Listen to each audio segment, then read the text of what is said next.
ભરૂચ જિલ્લાના 24 November hit and રનની ઘટના બની હતી.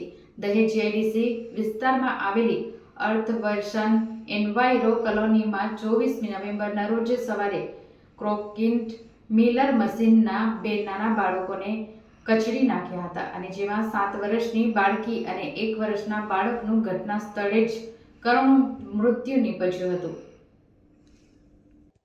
મળતી માહિતી મુજબ કડિયા કામ કરતા પરિવારને બે બાળકો સાઇટ નજીક રમતા હતા. એ દરમિયાન બેફામ રીતે કોન્ક્રીટ મિલર મશીન હંકારતા બંને બાળકો તેના ભોગ બન્યા હતા.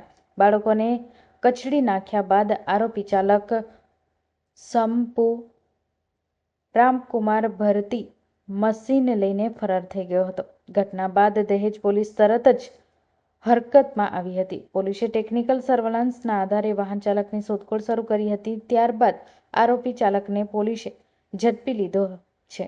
મૃત બાળકના પરિવારમાં શોકનો માહોલ વ્યાપી ગયો છે, જ્યારે ઘટનાથી સમગ્ર વિસ્તારમાં શોક અને રોષનો માહોલ જોવા મળી રહ્યો છે.